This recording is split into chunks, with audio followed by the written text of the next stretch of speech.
Just have to. All right. This week we begin with vaYigra 16, verse 17. So that's Leviticus to the uninitiated. Last week we ended with what worship, praise, and thanksgiving are biblically speaking.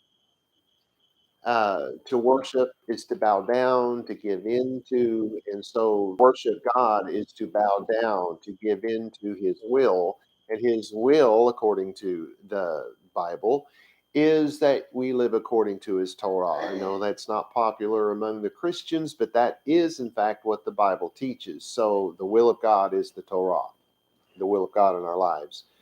A good summation of that, a good verse you can go to and see that I'm not just making that up because I believe in Torah observance, is how about the last line or two of Ecclesiastes, where the supposed wisest man, I say supposed because compared to Yeshua, he was a dunce, but up until then, he was the wisest man known on the planet Earth. He almost went crazy. He married like 400,000 wives, and they drove him over the cliff. That's a dumb thing to do. Plus, he was not very Torah observant. The Bible says not to put your faith in your army and put your faith in your horses and your armament and all that stuff. And that's exactly what he did. And it warns against marrying more than one wife, and he of course did that.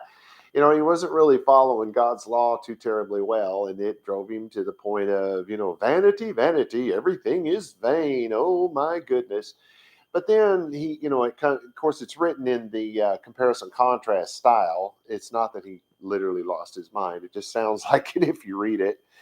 But he gets to the end, and his conclusion of all of this vanity all around us. I mean, you think about it, our Republicans and our Democrats are essentially the same people. They all do the same thing. They're all criminals and liars. Not all of them, but the vast majority of them are criminals and liars. Well, that's vanity. It's like, well, what can we do? We vote. Well, it's obvious that our vote is not really something we can count on anymore in some places. I think it's quite safe in Florida and quite safe in Texas and, places like that. But there are places like Arizona that, wow, you got the person that's the head of the voting thing running for governor. She didn't campaign. She didn't spend any money. She didn't debate. And somehow she won. Fortunately, it was only by 1%, which means Carrie Lake can challenge it. And there can be a recount. She'll probably win in the recount, is what I'm imagining will happen. Unless the FBI and CIA step in there and tell her what they're going to do to her if she doesn't just concede. That could happen. It obviously has happened before. The guys at Facebook said they were running, that the FBI was telling them what to do. So who knows? Anyway, that's my conspiracy theory for the day. Whether any of that's true or not, who knows? But anyway, what was I talking about? I don't know.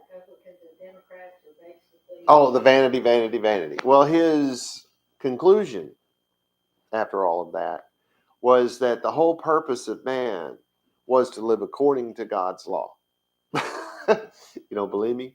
Go read it. It's the last couple of verses. You'll see. So anyway, worship is to live by God's law. That's worship. So all of this getting down and saying, whoa, Lord, and rolling in the aisles and all of that stuff, that is not worship. Not at all. That's not, biblically speaking, that is not worship. Living out God's law is worship, because literally worship is my wife cooking meals for me and doing things for me. She is literally worshiping by the meaning of the word worship in Hebrew. Any word you pick that is translated worship will have that as is the foundation of its meaning. And so then if I'm doing the same for my wife, then I'm worshiping her. So when you think about how does that work out with God? How do I do something for God? Oh, I go and I feed the hungry. Okay, that's worship. I'll give you that. Oh, I I tell him how wonderful and great and awesome he is. No, that's not worship. The ultimate way to worship God is to live according to his law. That's how you worship. And that's what we concluded last week. And then we talked about praise. And praise was not, oh, wonderful God, oh, you're awesome, you're wonderful. No, that's not praise at all. That's nonsensical. It's Western and has nothing to do with biblical praise. When you live out God's law, God is praised. When God heals his people, God is praised. That's praise. That's all praise is, biblically speaking.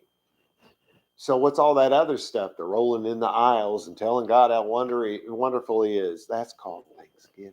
And speaking of that, we're only a week away, less than a week away, actually, until Thanksgiving. And for those of you who don't know, because apparently there are people out here who still don't know, Thanksgiving was actually the celebration of Sukkot.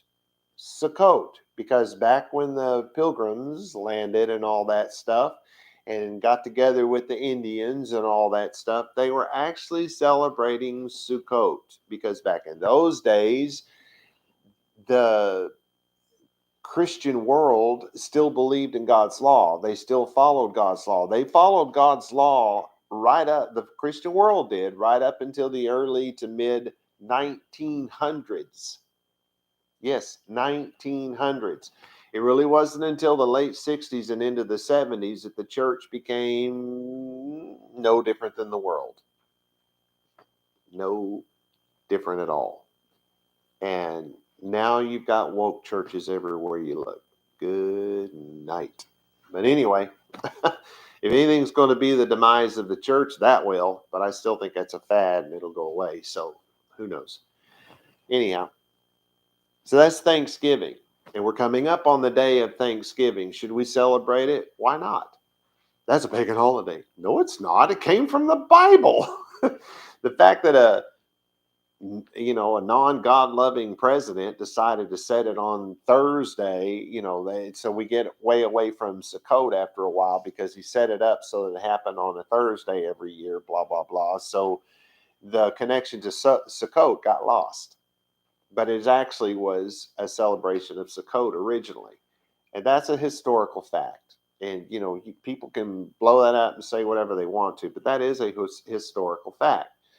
So anyway, I think it's a great time. Even if it had been invented by America like the 4th of July, that's not pagan, that's American. And so the American world took a Jewish thing and turned it into an American thing, which, whatever. We still celebrate Sukkot when Sukkot happens. But this is an opportunity for us to show our thanksgiving, to be very thankful to God for what we have. I was almost brought to tears this morning just walking around in the house, looking at that ginormous kitchen. Of course, we're living in a travel trailer, so that kitchen's like the biggest thing I've ever seen in my life, because our kitchen in the travel trailer is what, 2.5 feet long? I mean, golly. So yeah, it seems very ginormous to us, especially in comparison to our last house. It's double the size. So yeah, I just got very thankful because God has really blessed us here. I mean, we've had to work really hard. We're still not across the finish line yet, but we will get there, and the house will be beautiful and very comfortable and have enough room for a baby grand. I can't hardly wait. So anyway, thanking God for that already. Don't even have it. That's Thanksgiving. So we got all of that from that last verse. So now we're going to move on to 17. Now 17, very, very, very literal English, which won't make a lot of sense to most people, but it would say, if we just take the Hebrew words and put English words in place of them, it would say, and all mankind not will he be intent appointed times when came he, because it is in past tense, to cover in holy, to go out he, and cover in after he, and because of house he, and because of all assembly Israel. It's like, what? Yeah, that one's weird, right? But anyway, it says in all Adam. Adam is not the name of the first man. on earth. That is very wrong. The Jews used to know better. They don't seem to know better anymore because they follow more after Christianity than they would ever want to admit that they do. But they don't know that. They follow the sages, and the sages had never been to Israel. They did not read, write, or speak the Hebrew language. They spoke Aramaic, if they spoke it at all. I think that probably all of them did, but that can be questionable with a couple of them. For sure, Maimonides spoke Aramaic, but he sure did not speak Hebrew. And by his own admission, all you got to do is read his work. Just saying, just throwing that out there. Somebody else wrote that Maimon had this conversation with the guy, and the guy was struggling with Aramaic because he spoke Hebrew, or maybe it was the other way around. I don't remember now. And Maimonides said, "Oh, you just stick with it. It'll come. It's easy enough. Blah blah blah." No, no, Maimon didn't do anything in Hebrew, not one thing, and it says it at his own handwriting. So, what can you do? He did not. These people didn't speak the language. They did not know the history, the customs, the culture. None of the sages did. None of them. Because I wouldn't consider anybody in say, the 400s and earlier sages. You can call them that if you want to, but the sages don't really come along until the Dark Ages, 11, 12, 13, 1400s. Those are the ones I would call the sages. And they were very uneducated. And they didn't know anything about Judaism either. All they knew was they were born into Judaism. And since most people didn't speak Hebrew, they couldn't read Hebrew, they didn't really know anything about it. These guys started stealing stuff from the church because they knew that the church had basically stolen everything they did. Well, I should say Catholicism. The church didn't exist at that point. Christianity did not exist. The church did not exist until the 1500s. So officially, I should say that. So what you had was Catholicism, and the Catholic religion was setting up a religion Catholic is the Latin word for universal, and that's how it became named Catholic. 100 years after its inception, they finally named it the Catholic religion, but because at the time of Constantine and all that they didn't even have a name for it. But anyway, they were trying to set up a universal religion where they could bring in all of the pagans and all that kind of stuff. And in order to do that, they needed a Bible, so they stole the one from the Jews. And they took the New Testament letters and highly perverted them and put them in a language nobody else could read. I shouldn't say nobody, but very few people could read at the time.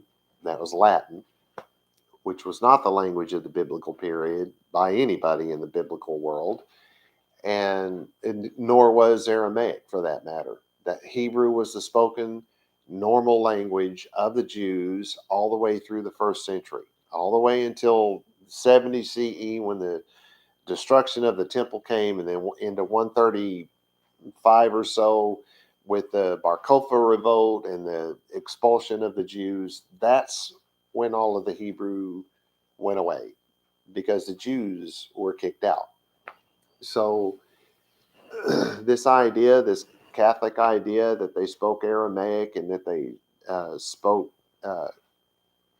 Latin, no, none of that's real. It does not pass the historical test. So anyway, but somewhere along the line, the Jews forgot what Adam means, and it became the name of a person. All you got to do is capitalize the A, and now instead of Adam, you have Adam. And I guess Chava was too hard for people to say, so they changed her name to Eve so that she wouldn't sound so Jewish, I'm sure. You couldn't get rid of Adam or David. Those names were all over the place, but they got rid of everybody else's names. Even Moshe became Moses. Aharon became Aaron, right? Anything to make them sound a lot less Jewish. Because I don't know if you know this or not, but everybody in the Bible Jews. All the heroes, Jews. Most of the bad guys, Jews. Sorry. No, I would maybe not most, but a lot of them, a whole lot of them were. A lot of bad kings, and stuff like that, bad politicians and whatnot. Anyway, so Adam means mankind. And so the story of Adam and Chava is not the story about how humans came into this world. That's such a nonsensical idea. Because if you put that thing together, then I'll just say Adam and Eve. It's to simplify for those who don't know the Hebrew. Adam and Eve had sex with each other and had some kids, and then since they were boys, Eve had to have sex with them so they could have some more kids. And Adam, when the girls came along, had to have sex with his daughters and then the brothers and sisters had to have sex with each other.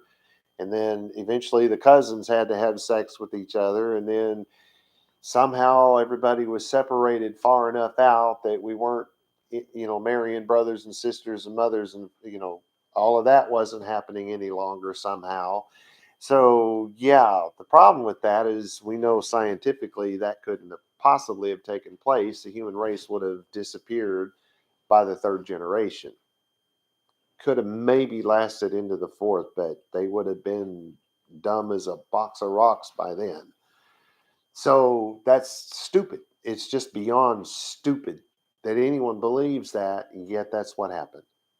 So instead of us understanding that this was a story about why humans were created and that a whole bunch of them were created all at once, a whole bunch of them, so that there was no incest going on. The only way human race actually could have lived on. We've lost that because of somebody capitalized an A, and it became a proper noun instead of the word mankind. Anyway, so we're at the word Adam, mankind. It's not the word for man. Ish, that's a word for husband, Na'ar, young man. Adam is not that word. Anyway, not biblically speaking. Then it says, not, it will not exist, he will not be Be'ochel, in the tent, Moed, the tent of appointed times, the tabernacle, the tent in the wilderness. That's what we're talking about. And this Bevo, when we're going to probably not, this isn't the past tense, by the way, but we're probably not going to translate it that way because the reader won't understand that. In Hebrew, it makes perfect sense, but in English, it makes no sense. So we change it to when he goes into the tent of meetings. So mankind, that covers man, woman, and child, and it covers priest, non-priest, whatever. It's just saying that no other human being can be in there when he goes in there. That doesn't mean that they can never be in there. It just means that they can't be there when he goes to do this. Then it says lechaper. That's the word for covering. This is a covering. This is a covering. The roof above me is a covering. That's all it really means. It's a covering. Ba Kodesh. Ba Kodesh. Remember before it was Al Kodesh. So it was over the temple, or the tabernacle, sorry. And here it's saying in the tabernacle. Oh, well, so you must have been wrong last week. Nah, stick with me. I bet I'm not.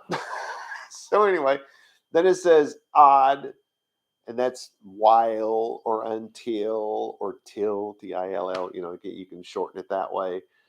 Zeto, until he goes out. So nobody else can be in there, in that temple, or that tabernacle, as it were, while he goes in to make this, to put the blood, right? He's already cut up the lamb. That's where we are. It's the sin sacrifice for the people. Of course, this covers both of them at this point because they're both being done together. So no one can be in there during his covering or the people's covering. They're saying no one else could be in there while he's doing this. And it's only while he's doing this that this law uh, connects to. So until we find a law that says that nobody can be in the temple ever except the high priest on the day of atonement, well, then I'm just going to have to say that's not what God said. Until we find it, which we will not, but until we do, that's not what God said. He just said, while this thing is going on, only the high priest can be in there. And it's not the Holy of Holies, it's the tabernacle itself. So there better not be anybody in what they called the Holy. That was the area that led right up to the curtain. And then the Kodesh, HaKodeshim, the Holy, as we say in English, the Holy of Holies, behind the curtain. There better not be anybody in the Holy while he's in the Holy Holies, because God just said nobody's allowed to be in there. No one anywhere.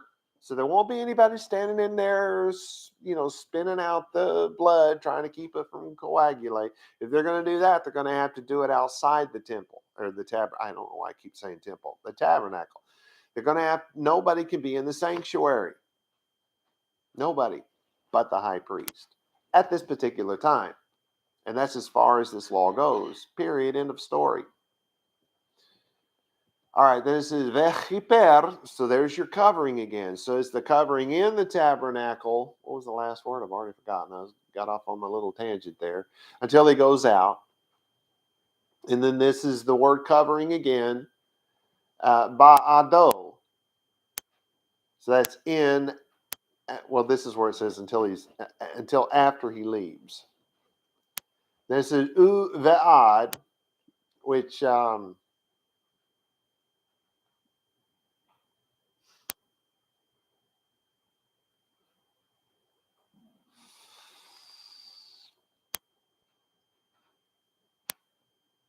this is weird.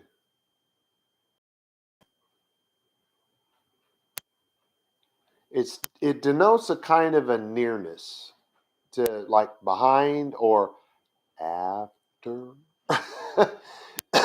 So we have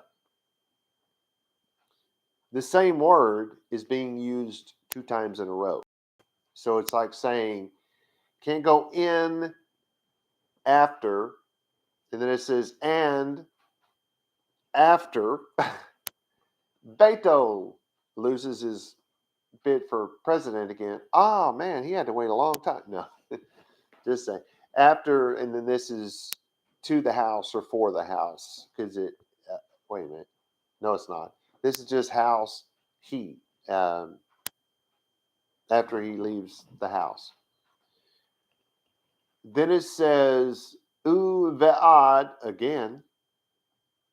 That's after kol kahal. That's all the assembly. That's a word for assembly, for congregation, crowd. It's of mixing and mingling. In this case, people. It's Edah is the formal. You used to hear people say the church really isn't the building; it's the people. But they called the building the church. That's kind of what we're doing here. Kahal can be of the tabernacle itself, but it's really not, because Edah is really the word we use for that, where Kahal is of the people. So we have 2 different words, if you will. This is Yisrael. So apparently the Christians can go in there. Wouldn't recommend it. Just kidding. You already said nobody else can be in there. So here's my translation. And no other people will be in the Ohel Moed, the tent of meetings or appointed times, when he goes, he being the high priest, to, and I have to put in little brackets and squiggly letters, make a covering in the tabernacle. The word is holy, but that we're speaking of the tabernacle, for himself and for his family. He's doing this for himself and his family here. So specifically, this is the bull. And for the kahal, the assembly of Israel. So it's what I meant a while ago. I'm saying, it covers both. So this is when he goes in for himself and his family, and when he goes in for the sin sacrifice, to sprinkle the blood for the sin sacrifice of the people.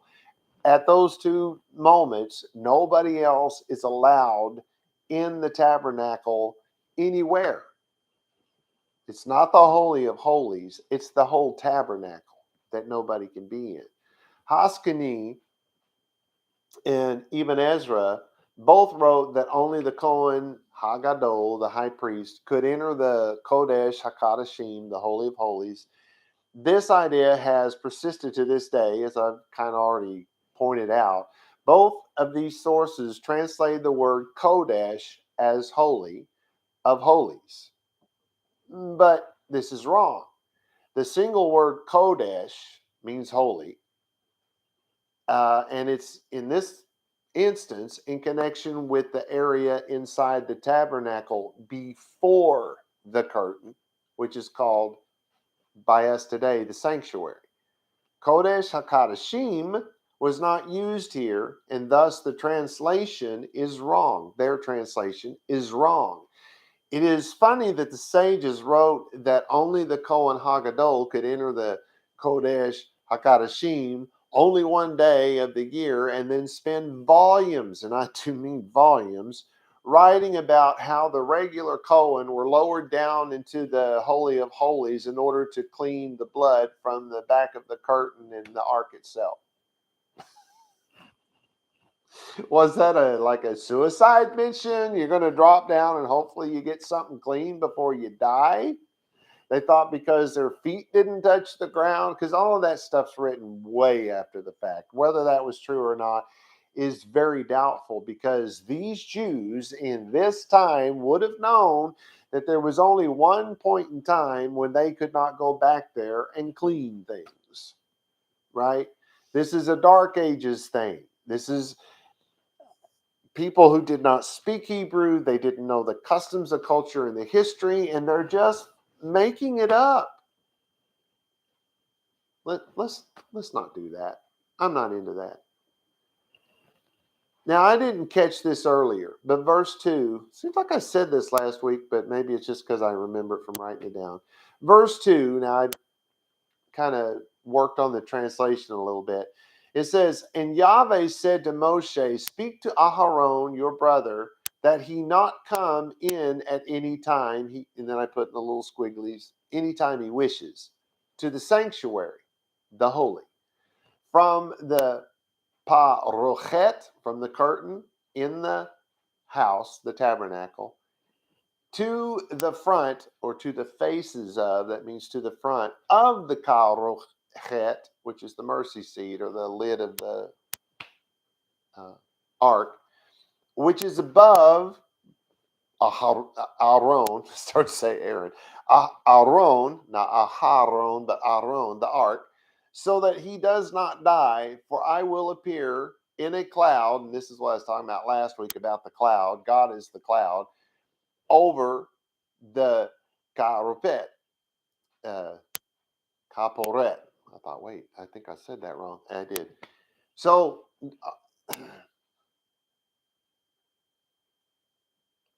let me read that again. I think I just made that too hard to understand. And Yahweh said to Moshe, speak to Aharon, your brother, that he not come in at any time he wishes to the sanctuary, the sanctuary, the sanctuary. From the curtain in the tabernacle to the front of the mercy seat. So that's the Holy of Holies. He can't just walk in there anytime he wants to, which is above the ark, so that he does not die, for I will appear in a cloud. Again, he's the only one allowed in the building, but he's also being told, you can't just walk back there any old time you want to, because if I'm there in a cloud, you're going to die. You can't be around that. That is the glory, that's like the full-fledged glory of God. And even Moshe wasn't allowed to see that. He wasn't allowed to be around it. Just read the story. Moshe said, I want to see your glory. And what did God say? That'll kill you. So I'll show you from a distance from behind, and you can, kind of get a glimpse of it. So Moshe was not seeing it the way we think he was. If in fact God knew what he was talking about when he gave Moshe these words. Just, throwing that out there. Let's talk about the word in the tabernacle instead of over the tabernacle. So you've noticed, obviously, the difference in this verse from the previous verse. Verse 16 said the Kohen Hagadol would make a covering over the tabernacle. Here it actually says that he makes the covering in the tabernacle. So yes, the covering is made in the tabernacle, but it is to cover over the tabernacle, just as I said last week. This is how I knew that. The command here is that the Kohen Hagadol, the high priest, must be alone when he makes the covering in the tabernacle. He does not have to be alone in the tabernacle at any other time that he's there. Thus, far, no commandment that states that only the Kohen Hagadol, the high priest, may enter the Holy of Holies. There is no commandment for that. And I'll tell you now, there's not going to be any as we go along. I may have read the book already. There is, however, a warning about making sacrifices that are not sanctioned by God and warnings about not following God's instructions. We've already been through that, right? While making atonement and stuff and sacrifices and stuff like that. There are those warnings, but there are no verses that say anything like what we know in Judaism today of him only being allowed to go on the Day of Atonement one time a year, and that's when he squeaks out God's name. That's utterly made up. All right. Yeah, got plenty of time, hopefully.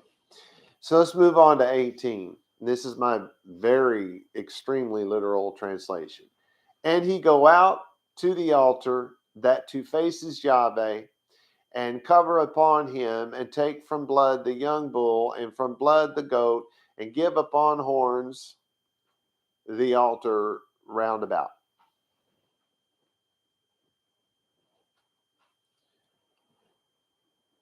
So we have vaYigra, which is to go out, to go forth. It's even used of germination, because when the seed breaks open, the little green planty thing comes out, it sprouts, it goes forth. So it's used of things like that. But when he goes out, and it says El, which is two, Hamis Ba'ak. So when he's going out to the altar, and there were a couple of different altars. There's the altar of burnt offerings, which is after you've slain the animal and skinned it and cut it all up. That's the barbecue pit. It was a very big barbecue pit, but that's what it was. They were cooking the food to eat it. There's the altar of incense, which was a much smaller one that they put incense on, obviously.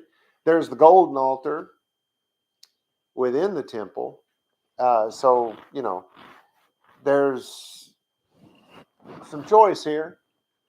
So it says that lipne, this to the faces, or that means before, in the presence of, that sort of thing. Yahweh. Then we're going to have to talk about that. Before the faces of Yahweh, in the presence of Yahweh. Vehiper, that's the word for covering. Alav, upon him, the covering over him.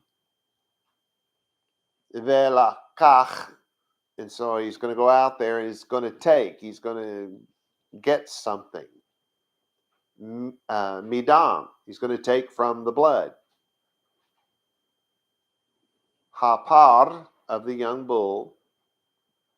U midem, and literally it says and from blood. So he's going to, because it says take. So the sentence would be and from the blood, ha sa'ir, from the hairy. Remember, they said hairy followed by the word for goat already. So instead of saying hairy goat every single time, in this time with these people, they didn't do that but once in a passage. And so it would say hairy goat at the beginning, and then it just says the hairy, the hairy, the hairy, the hairy. This is se'er. This is the word for hair. It's not the word for goat. It's a hairy goat. But they don't say hairy goat every time. There's no reason for that. So over time, this word has become the word for hairy goat as well. So when someone says, hey man, your hair looks nice, they're calling you a hairy goat. Just saying. Anyway, no, they're not, because that's not what it means, right? Vet natan, and give or place or establish. That's the word that we get for this, also where we get the name Nathan, Natan. The th thing came from the Germans. I think the Germans. It may not have been them. I don't really know who set up the standards for what they were trying to do. Is if you were transliterating a word, they languages, lots of languages will have more than one letter that makes the same sound, and Hebrew is one of those. It has a tate and a tav, and they both make the T sound, the T, right?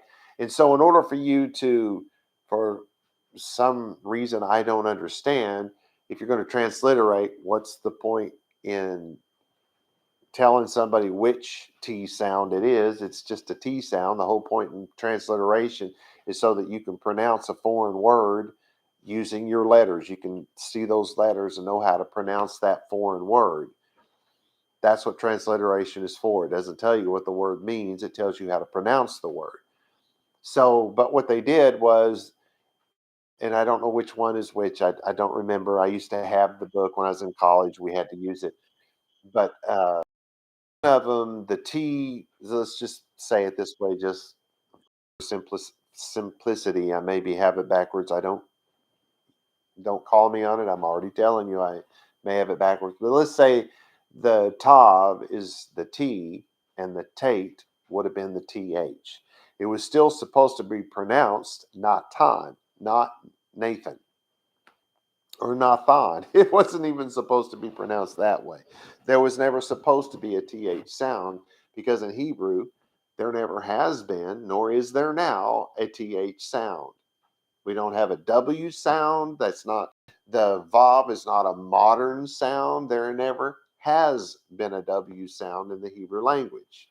So somebody sent me a thing this week, and the guy was saying it's pronounced Yahuwah, some nonsense like that. And he actually said that the Vav being associated with the V sound was a modern thing. No, it's not. There has never been a W sound in the Hebrew language. Anyway, so that's why there was a TH. It was never supposed to be pronounced with a TH sound. It was not supposed to be Thomas. It was supposed to be Thomas, right?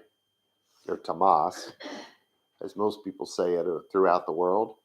Anywho, then it says all, which is upon or above, over. Kar, note. We got to talk about, we haven't spoken about this word in a long time. The horns of the altar. And so in the Dark Ages, people started actually drawing altars with pointy horns on the corners. How did they know where the horns went? And there was a time, not all the way back to the time of the writing of the Jewish Bible, but not too long afterwards, people actually started making altars with literally with horns in the corners. And no one could tell you why those horns were in the corners. Why weren't they just sticking out of the sides? Why wasn't there a bunch of horns on there? Why was it always a horn in the corner? Well, because this Hebrew word karnot means corner. Doesn't mean horn. Uh,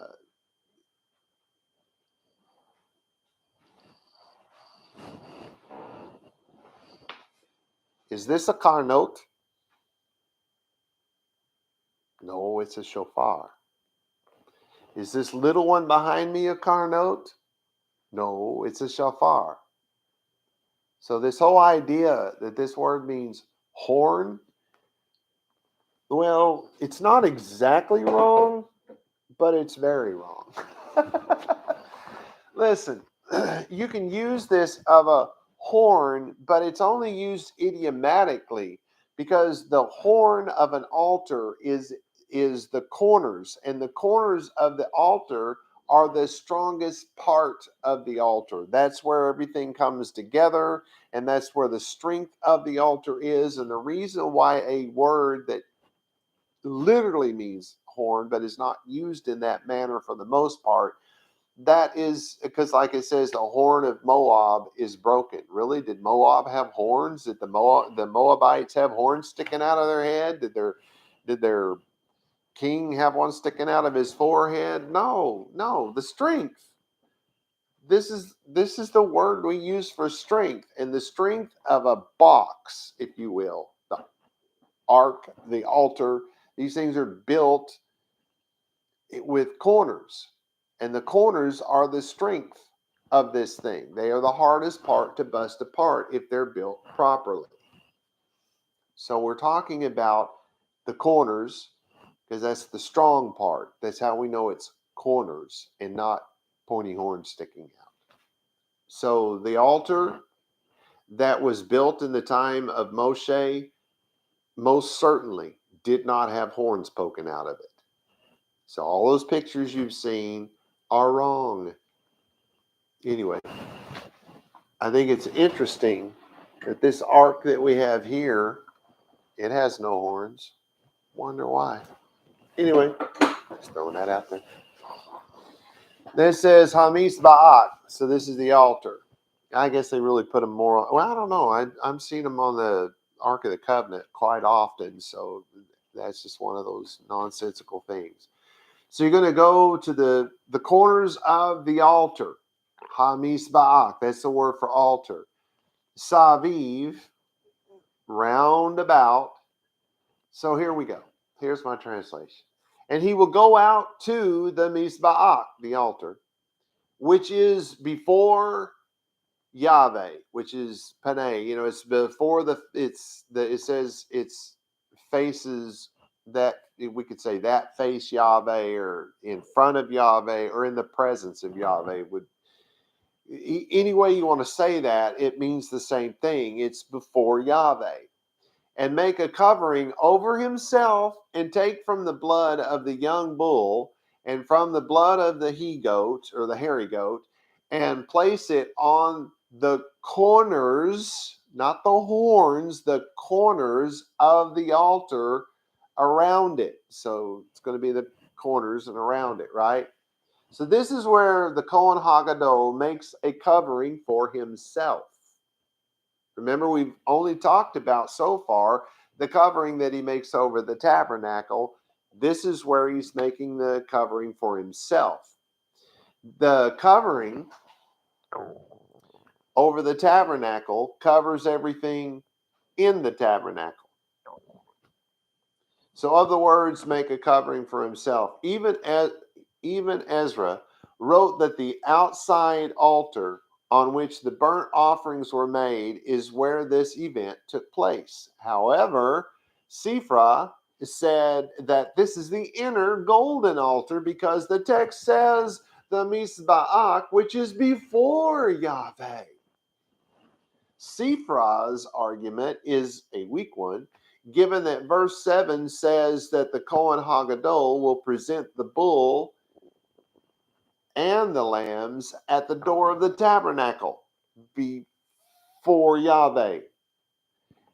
In fact, all offerings are presented before Yahweh. Even Ezra is right, since the text of this verse says he will go out. How they missed that, I do not know. He will go out, not in, out, to the altar, the Mizba'ak, which is before Yahweh. and take from the blood of the young bull. So if the others are right and even Ezra is wrong, then the bull is inside the tabernacle. Ay, ay, ay. So he's going to go out to the one outside, where the bull is, because that's where the blood's going to be. Neither the bull nor the goat would have been anywhere near the golden altar. Just going to throw that out there for fun. Now, here's a note. Here's a thought. This opens the possibility that there is no other Cohen stirring the blood to keep it from coagulating, since this moment would be a better time to kill the bull or the goat, and or, because it depends on what step you're in at this point, and then bring the blood in. Don't you think that'd make a little more sense than killing the blood, going in, coming out, taking a bath, changing the clothes, going in, coming out, and getting some blood, going back in? Is that really what that sounds like he's supposed to do? No, it does not. This is probably when it was actually killed. It would make a lot more sense. All right, let's see if we can get through 19. So then it says, and make spatter upon him from the blood with finger he 7 times, and clean he, and consecrate he from uncleanness, children of Israel. Now at this point, these are overview type sentences. It's covering 2 separate, if you will, events. I mean, they're happening one after the other, but they are not happening simultaneously. And in this in the previous verse, it kind of sounds like they're happening simultaneously, which they do not. It's very clear from earlier verses that they do not. One takes place after the other. First, the Cohen has to make the covering for the altar. I mean, not the altar, the tabernacle, and then, which is also the covering for himself and his family. And then he goes out and makes the sacrifice for the people. So you see what I'm saying here? This is an overview. They're being kind of blended together, but they are 2 separate events, if you will, just that one happens immediately after the other. So anyway, we have the hizah, which is a word we've already had, and it's to make the spatter. It's it's make spatter alav upon him, mean from hadam, from the blood, be'etz boah, with his finger. So he's going to dip his finger in this blood, and he's going to sling his finger at the corners of the altar, not the horns, the corners around it. The corners around it, right? Because that's what it said. Sheva, 7, not 8, as suggested by some, but 7 times. Meme, 7 times. Vetiharo, and he'll be clean. He'll be clean when he finally gets to that point. Remember, we're talking about the bull. He will be cleansed. Vekid sho, and he will be pure. He will be cleansed from his sins, and he will be purified, which means he can now step into, he's safe being in the presence of God. Mi tum'ot, from his uncleanness. He's got his covering. Does that mean it's as if he never did it? No, it does not. Then it says B'nai, which means children. Usually sometimes translated sons. It's not really what it means. It means Ben is son. B'nai is children. And it is in the plural. Yisrael, the children of Israel. So here's your translation. And spatter on it from the blood with his finger 7 times, and has cleansed it, and it is covered from, I shouldn't say it, should be he. Finger 7 times, and has cleansed him, and he is covered from the uncleanness of the children. No, it is it, because this is specifically the tabernacle. and spatter it on from the blood with his finger 7 times, and has cleansed it, the tabernacle, and it, the tabernacle, is covered from the uncleanness of the children of Israel. Rashi and Sifra both said that the uncleanness was for past defilements which took place in the tabernacle. I wonder how many times does God have to say that it is the uncleanness or defilement of the Bnei Yisrael, the children of Israel, before someone takes him at his word? I think I'll take him at his word. How about you?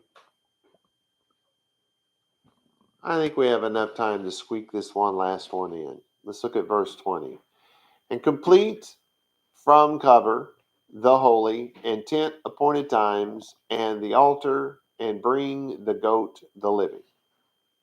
So we've just finished with the whole covering the high priest and the tabernacle. Now we're going to move for the covering for the people, right? Didn't that say that? Yeah, the goat. So it's the hoila, which is to be complete, to be finished.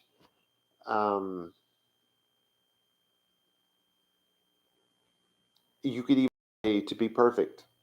See, because in biblical Hebrew, God, I mean, people say, well, the only perfect person was just Yeshua, or Jesus, if you're a Christian. No, that's not what the Bible says. God called Eov, you know him as Job, twice. Twice God said that man was perfect. So if there's anything you can take to the bank, if there's anything you can bet the farm on, Job was perfect. He was Huela. Now, was he flawless? Did you read the story? No, he was not. He was a human being. He got depressed. He got down, got a little miffed with God at one point, had a rough time. Life came at him hard and fast and furious. And I think he handled himself quite well for the loss that he took. But, I mean, this is a guy that lost his children and a great deal of his wealth. He did not lose all of his wealth. He still owned all of that land. He still owned all of the animals that were left. His house was still there. As it was called a great house, which means it was a mansion. Of course, back then a mansion could have been, 100 square feet. That would have been a mansion compared to everybody else. So who knows? But he didn't lose all his wealth. Just read the story. He lost a great deal of it, but he did not lose all his wealth. This wasn't about money. So he was not flawless, but he was biblically perfect, because to be biblically perfect means that you have completed the course, that you have run the race, that you have reached the point of perfection, meaning that you now know the law and you can live according to the law without the help of somebody else. That's to finish the race. That's to be complete. Okay. But it's also for, you finish the job you're doing. Anyway. Then it says, mi kaper, which is the kaper, the covering, from the covering, at hakodesh, from the covering of the holy. Not the holy of holies, the holy. That's what they call the sanctuary. Well, not even the sanctuary. That's what they call the tabernacle. The whole thing was called the holy. Then it says ve'et ohel moed, and the 10 of appointed times. So in this case, it's probably the area called the holy, and then now it's saying in the whole tabernacle itself. Then it says ve'et hamizba'ach, and the altar ve'hikeriv. So he's going to bring something to the altar at hasair, the goat. Hechai, so now this is the living goat. The other one's been sacrificed, it's been killed, the blood's been splattered. So we're at the point where he's talking about now you're going to bring the living, the one that's still alive, has not been sacrificed. Remember, there's two. So here we have it. And when he had completed the covering for the sanctuary, which is, remember, there's the holy and then the holy holy. So the sanctuary literally is that smaller area. Then it says, and the Ohel Moed, so and the whole tabernacle, if you will. And the Mizbeach, and the altar, and bring the living hairy goat.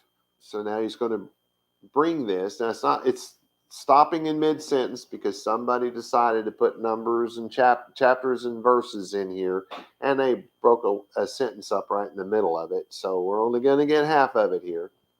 The covering for the sanctuary, the tabernacle, the Ohel Moed, and the altar are not three different procedures, as suggested by Saadia.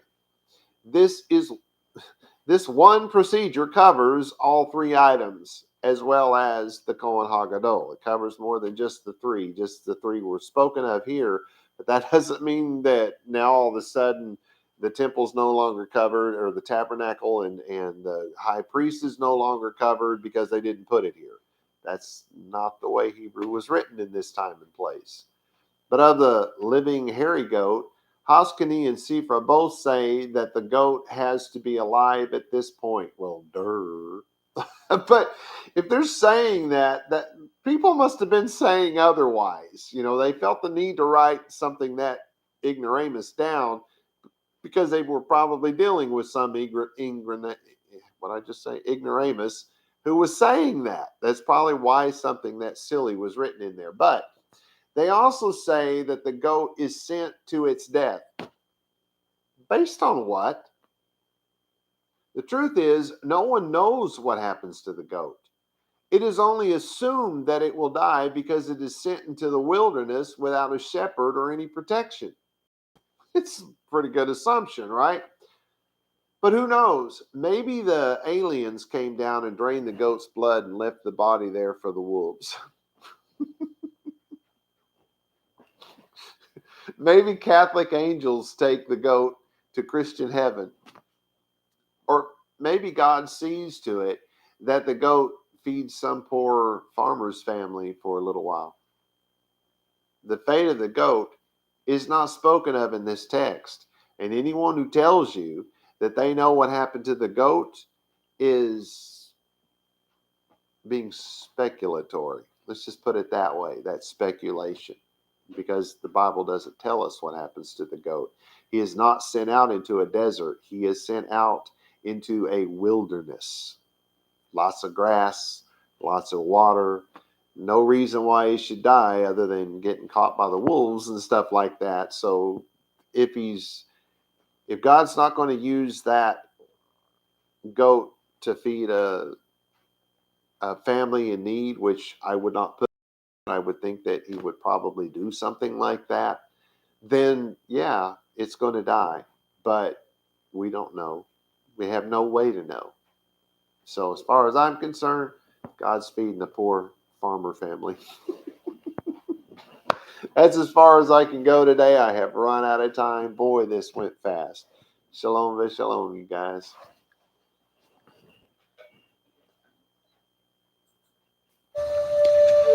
The blessing, Be'ivrit. Yevarecha Yahweh beyish meracha. Ya'er Yahweh panai v'lecha vihunecha. Yisa Yahweh panai v'lecha v'yasim lecha shalom. And in English, may Yahweh cause you to lie down so that you may rest. May he touch and caress you. May he prepare you for what is ahead. May he watch over you. May he keep you from harm. May he cause goodness to grow in you and take away the bad. May he arrange your life and cause you to flourish. May he cheer you up and gladden your heart. May he cause his light to shine through you. May he show you tenderness and favor and love in his presence. May he show you kindness and be delicate towards you. May he show you his generosity, mercy, compassion, and desire for you as it comes forth from the depths of his soul. May he lift you out of your pit and deliver you from the things that hold you prisoner. May he draw you to his chest and cast his eyes on yours.